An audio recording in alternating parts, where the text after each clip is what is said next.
అందరికీ నమస్తే. వాడిన పూలతో పుణ్యానికి పుణ్యం, మట్టికి బలం. ఏంటి ఇది, ఎందుకు ఇలా అన్నానో తెలుసుకోవాలంటే వీడియోని చూడాల్సిందే. మీలో ఫస్ట్ టైం ఎవరైనా సరే నా ఛానల్ చూస్తున్న వాళ్ళైతే నేను చెప్పిన ఇన్ఫర్మేషన్ నచ్చితే వీడియో లైక్ చేసి ఛానల్ సబ్స్క్రైబ్ చేసుకొని బెల్ ఐకాన్ క్లిక్ చేయడం మాత్రం మర్చిపోకండి. చాలామంది నా వీడియోస్ చూస్తున్నారు కానీ లైక్ చేయట్లేదండి. మీకు నేను చెప్పిన కంటెంట్ నచ్చితే తప్పకుండా లైక్ చేయండి. మీరు చేసే ఒక్క లైక్ నాకు చాలా ఎనర్జీని అందిస్తుంది. అలాగే మర్చిపోకుండా ఈ వీడియోని కనీసం ఒక్కరికైనా సరే షేర్ చేయడానికి ట్రై చేయండి. ఎందుకంటే ఈ వీడియో ప్రతి ఒక్కరూ చూడాల్సిందనమాట. ఇలా చూసి నేను చెప్పిన టిప్స్ని పాటించండి. జనరల్గా మనము పూజ చేసిన తర్వాత వచ్చిన వాడిన పూలని తీసుకెళ్ళి కంపోస్ట్ బిన్లో వేస్తూ ఉంటాము. అది మొక్కలు పెంచే వాళ్ళైతే తప్పకుండా ఈ టిప్ని పాటిస్తారు. లేదంటే మొక్కలకి ఒక చిన్న గుంత తీసి అందులో కూడా పెడుతూ ఉంటాము. లేదంటే నేను ఇంతకుముందు ఒక వీడియో చేశాను అనమాట. ఈ వాడిన పూలతోటి ఒక సపరేట్ కంపోస్ట్ బిన్ పెట్టేసి వాటిని కంపోస్ట్గా చేయవచ్చని కూడా చూపించాను. ఆ వీడియో లింక్ కావాలంటే డిస్క్రిప్షన్లో ఇస్తాను, ఒకసారి చెక్ చేయండి. అయితే తెలుసో తెలియకో ఈ వాడిన పూలను తీసుకెళ్ళి చెత్తబండికి వేస్తున్నారు. అలా వెయ్యకండి. ఎందుకంటే ఇవి చాలా పవిత్రమైనవి. ఒకరోజు మొత్తం దేవుడి సన్నిధిలో ఉన్నాయి కాబట్టి ఇవి బయట పడేయకూడదు, మనము వీటిని తొక్కకూడదు.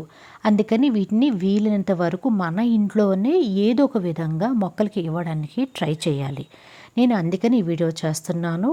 కొత్తగా చూసిన వాళ్ళకైతే ఈ వీడియో యూజ్ అవుతుందని చెప్పేసి ఈ వీడియో చేస్తున్నాను. ఇక్కడ మనము కేవలం వాడిన పూలనే కాదండి, ఇలా ఏదైనా సరే చిన్న బెల్లం ముక్క అయినా లేదంటే ఖర్జూరాలైనా సరే మనం దేవుడికి పెడుతూ ఉంటాం కదా.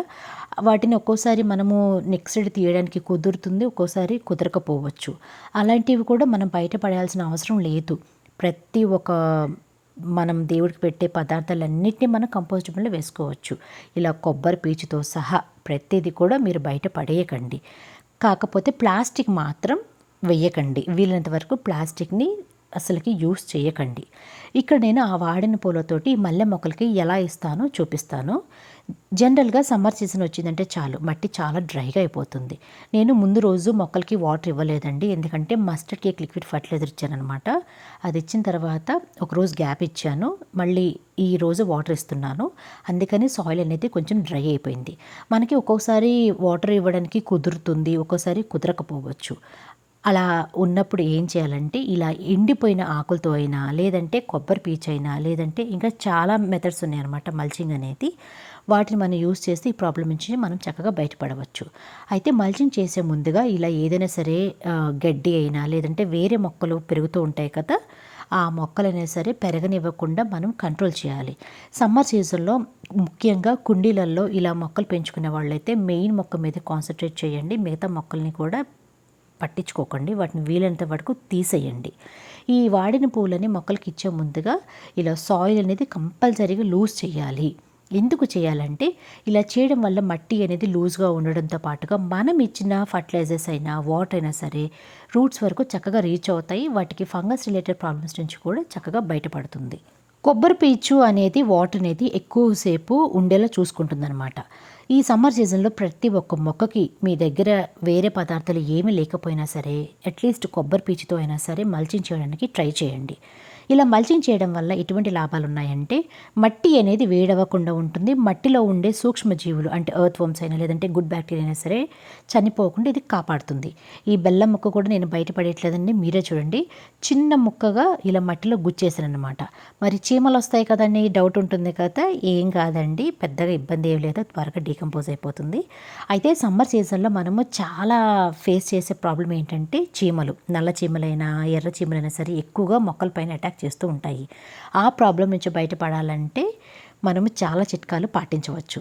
మరి వాటి గురించి మీకు తెలుసుకోవాలంటే తప్పకుండా కమెంట్ చేయండి, మీకోసం నేను ఒక స్పెషల్ వీడియో చేస్తాను. ఇలా వాడిన పూలను మొత్తం నేను ఈ 2 పాట్స్లో నింపేస్తున్నాను. కొబ్బరి పీచు కూడా చాలా మంచిదండి, నేను పదే పదే చెప్తున్నాను. ఇది డీకంపోజ్ అవ్వడానికి కొంచెం టైం పడుతుంది, అయినా కూడా మొక్కలకి చాలా మంచిదన్నమాట. ఇది ఇవ్వడం వల్ల మనం ఎండ వేడిని మట్టి పైన డైరెక్ట్గా పడనివ్వకుండా చేయవచ్చు. అంతేకాకుండా వాటర్ ఇచ్చినప్పుడు కూడా వాటర్ ఎక్కువసేపు మట్టి పైన ఉండేలాగా ఈ కొబ్బరి పీచు అనేది చూసుకుంటుంది. ఇలా పూలతోటి అదేనండి వాడిన పూలతోటి 2 పాట్స్ని నింపేసుకున్నాను. మరి ఇది ఇవ్వడం వల్ల ఎటువంటి లాభాలు ఉన్నాయంటే ఫస్ట్ ఏంటంటే మనము ఇంట్లో నుంచి వచ్చిన పూజ చేసిన తర్వాత వచ్చిన పూలని బయటపడేయకుండా ఉంటాము, నేచర్ని సేవ్ చేసిన వాళ్ళు అవుతాము. అంతేకాకుండా ఇలా మనము మట్టిలో ఇచ్చినప్పుడు అది చక్కగా డీకంపోజ్ అయిపోయి బెస్ట్ ఫర్టిలైజర్గా మొక్కలకి అనేది మారుతుంది. మల్చింగ్గా మారి మొక్కల్ని కూడా చక్కగా ఎండవేడి నుంచి కాపాడుకుంటుంది. ఇలా వాటర్ని కంప్లీట్గా ఇవ్వాలన్నమాట. ఎందుకంటే నేను ముందు రోజు వాటర్ ఇవ్వలేదు కదా, ఇప్పుడు కంప్లీట్గా డ్రైన్ హోల్స్ నుంచి బయటికి వాటర్ వచ్చే విధంగా రూట్స్ బాగా తడిచేలాగా వాటర్ అనేది ఇవ్వాలి. ఈ వాటర్ ఇవ్వడంతో పాటుగా సమ్మర్ సీజన్ కాబట్టి ఇంకొక చిన్న పని చేయాలి. అది ఏంటంటే లీవ్స్ అనేది ఫ్రెష్గా ఉండాలి, వాడిపోకుండా ఉండాలి, కమిలిపోకుండా ఉండాలంటే మాత్రం వాటర్ని ఇలా స్ప్రే చేస్తూ ఉండండి. లేదంటే ఇలా నేను చూపించిన విధంగా పైన నుంచి స్ప్రింకిల్ చేయండి. ఏదో ఒక విధంగా కనీసం 2 రోజులకు ఒక్కసారి సరే వాటర్ అనేది ఇలా మొక్కల పైన స్ప్రే చేస్తూ ఉండండి. ఈ వీడియో చేయడానికి ఒక రీజన్ ఉందండి. కొంతమంది దేవుడికి పెట్టిన పూలను తీసుకెళ్ళి చెత్తబండికి వేస్తున్నారు. అది నేను గమనించానమాట. వాళ్ళని అడిగితేనేమో మా దగ్గర మొక్కలు లేవండి, మేము ఏం చేయాలి అని అంటున్నారు. ప్రతి ఒక్క ఇంట్లో తప్పకుండా ఒక 3-4 మొక్కలు పెంచుకుంటూ ఉన్నారు కదా. తులసి మాతకి తప్ప ఈ వాడిన పూలను మీరు ఏ మొక్కకైనా సరే ఇవ్వచ్చు. ఇందులో తప్పు ఏమీ లేదు. మనం బయట వేస్తేనే తప్పు. ఇలా మొక్కలకి ఫర్టిలైజర్గా మార్చి ఇస్తే అది చాలా మంచిది. అందుకే అన్నాను కదా, పుణ్యానికి పుణ్యం మట్టికి బలం అని. మరి ఈ చిట్కా నచ్చితే తప్పకుండా మీరు కూడా పాటించండి. మీలో ఆల్రెడీ ఈ చిట్కాని ఎంతమంది పాటిస్తున్నారో నాకు కామెంట్ చేయడం మాత్రం మర్చిపోకండి.